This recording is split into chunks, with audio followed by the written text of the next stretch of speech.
Independent Hip Hop Mixtape Review, Beezy, Wright, The Golden Age. So for everybody that's been wanting for us to do this one, here it is. I'm gonna give you my first experience when I listened to this. The mixtape was kind of just like background noise at first when I very first listened to it. Nothing caught my attention the very first listen until I got to About That Life. That beat, that flow, it caught me. And I was like, holy shit, maybe I've been missing something. So I restarted the mixtape at that point, and I really started paying attention to Dizzy. And this is what I like about artists. Like in the Hall of Fame review where I said, I didn't connect to Big Sean, I don't know what made him who he is, I don't understand Detroit from his perspective. I get Las Vegas, you know what I'm saying? I get what made Dizzy who he is and how he's grown as an artist from his last projects to this one.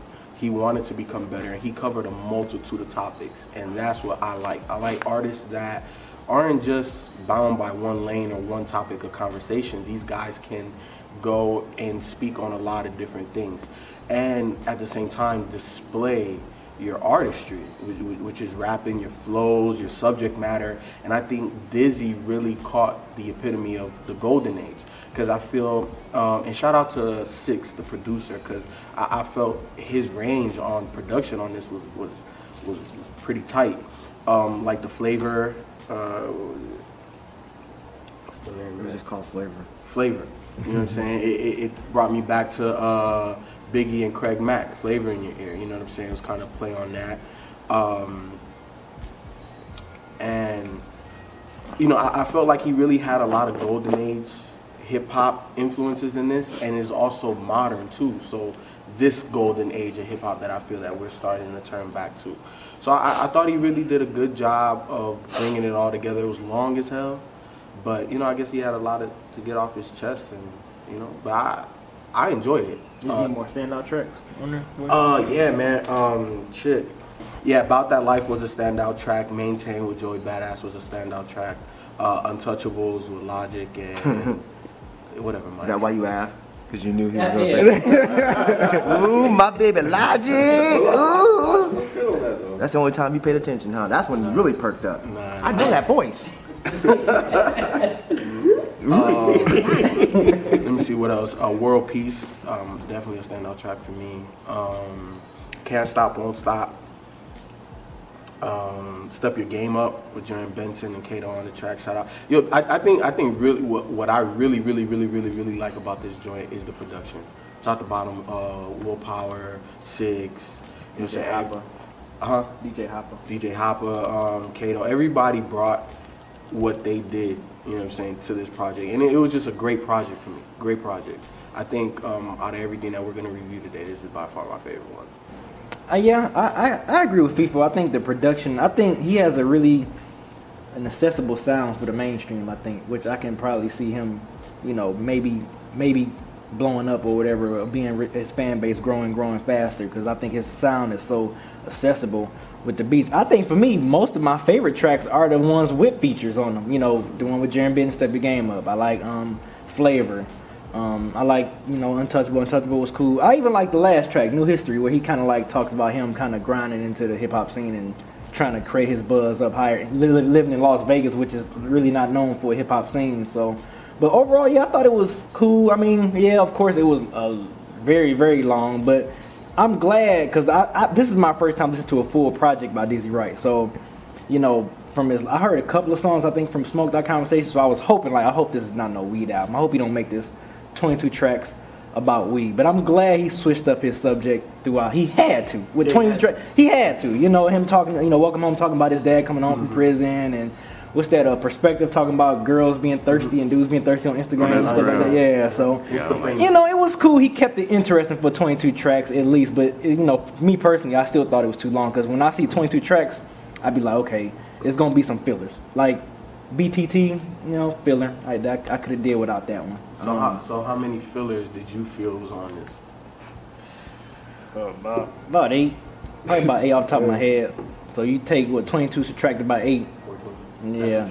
That's all. Like, you could have gave me 13, 14 tracks out of it. But overall, it was cool. I mean, you know, he wasn't super, like, a great MC, but it was still a fun listen. You know, I still got something good out this mixtape. So, hey, that's what I thought. He's not. I think he's trying to get away from being classified as that weed rapper, and I think that's why you see a change in, you know, the songs that he's kind of putting together on this epic, long as mixtape. It was like a double album. The shit was so fucking long. You sound bad about this. Yeah, I didn't like that at all. But, you know, I get it. I mean, apparently he just, like people say, had a lot to say. You didn't have to say it all on this one tape, but could have trimmed it down. Yeah, he could have chopped it up a little bit. But overall, though, I think he, you know, as far as picking out the beats and that he wanted to rap over, I think he did a good job of that to really captivate, to capture, I should say, what he was trying to accomplish with this tape and this return back to the golden age, which is, you know, kind of was a conscious effort by him. So I think he needed the sound to do that, and you know, I think he added the songs, the subject matter to go along with that, you know, in a sense. So I think what you have is you have the tape starting off with that golden age type, golden age-esque sound, and then I think right in the middle you have that modern day trap type shit, you know, and then he kind of closes it out with, you know, songs that kind of more or less fit the mold of what he's trying to do with this tape. What do you think about that Wyclef Jean song? That feature. Why you laughing? Did that catch you off guard? Yeah. Because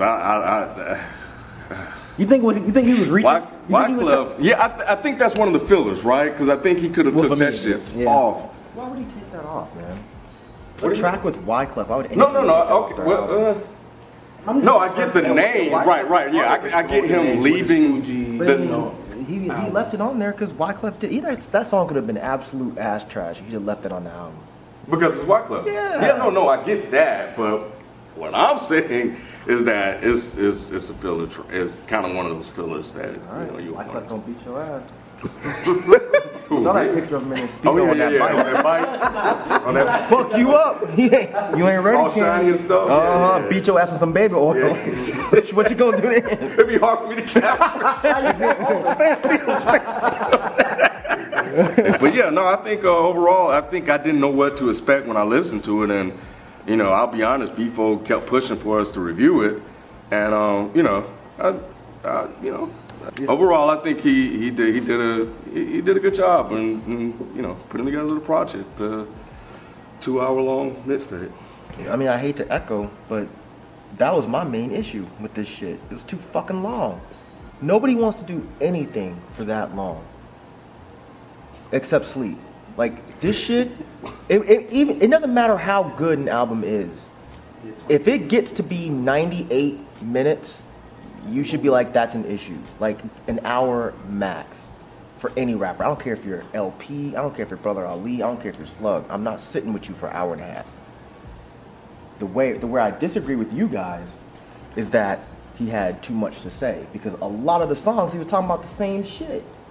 Like he could have trimmed some of the songs that had the same topic, and he could have trimmed some of the songs where the beats sounded the same. Such as?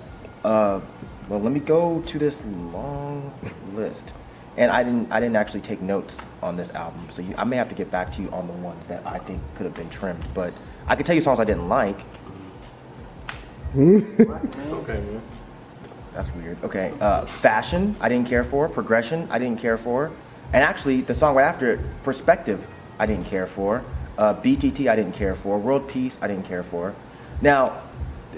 There are songs that I actually did like. Flavor is when I really paid attention, because the first song I was just like, whatever. I'm not. I don't know what to do. Yeah. Track 1. Yeah. That one I was just like, it's okay. But then track 2 I thought was really good. The issue I've always had with Dizzy Wright is he's always sounded lost to me. Like he always sounded like he didn't really know where he fit. And I don't like weed albums. They bore the fuck out of me. But I've always thought that Dizzy Wright was a good rapper, like a really good rapper. This album in particular, I think he finally found a sound that works for him. Like he sounds, even on the songs that I didn't really care for and that I could say could be taken off, they weren't bad songs. You can tell he found his niche. Yeah, he found his pocket finally. Like if he sticks with this sound, I think that out of all of the funk volume, that includes Hobson, that includes Jaron Benton, I feel like he's the one that could break out and be the head of that crew. But I don't know, man. I can't say that this is an amazing listen just because I think a lot of the songs started to sound similar. And I just can't listen to an album for an hour and a half. Just can't. No, I definitely think this is a solid project. I enjoyed it. It was just when I got to the halfway mark, I remember looking at my iPod and being like, oh my God, are you fucking serious? Yeah, like I'm only on 12. You fucking kidding me right now? There's still another 10 songs? He could have stopped at 12. No matter who you are, when you make an album that fucking long, you're gonna have filler. But it's a mixtape though. Okay, no matter who you are, if you make a mixtape that's that long, you're gonna have filler. And see, I'm not buying this whole list of mixtapes so you can put however many tracks you want on it. I still think it just, at some point, it becomes too long. Yes.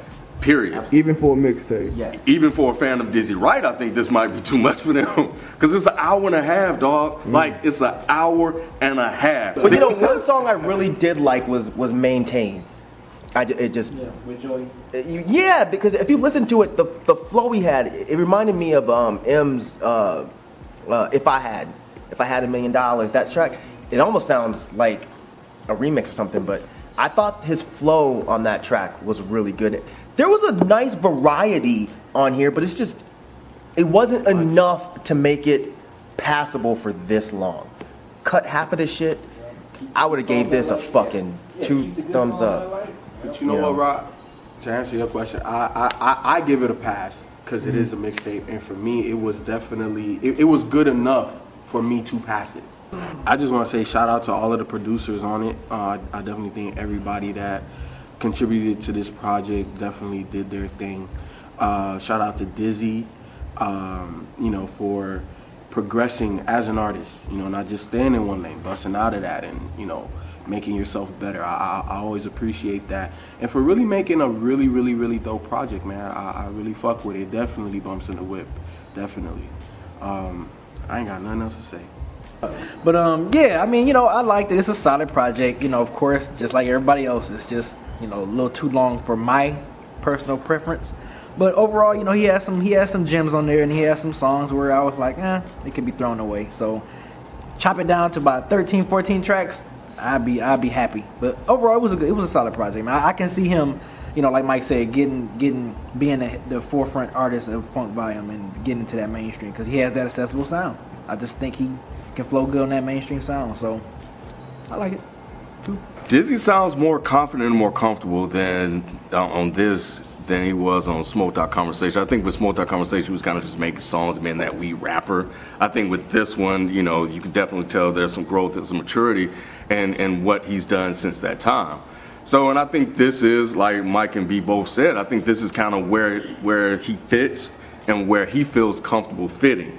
So, that being said, he put out definitely a solid project. Yeah, kudos to Dizzy, man. You can go download this shit on deadandhiphop.com if you haven't heard it. And that's it, man. So, you know, good job. Good job. I want to clarify, the songs that I said could come off, again, they were not bad songs. I just don't feel like they were as good as the really good songs. And I feel like if you took off the songs that weren't as good, this could have been an incredible project. That's what I was really trying to say. Another thing I do like about Dizzy is he finally got more introspective. He finally got more content driven. And I like that Dizzy. The Weed Dizzy kind of bored me. I don't need another Wiz Khalifa, but I'm finally glad that Dizzy broke away from that, found his pocket, and on one album, I like how he can go from I'm just this braggadocious rapper to the rapper you hear on Maintain, to the almost ignorant rapper you hear on About That Life. I'm about that.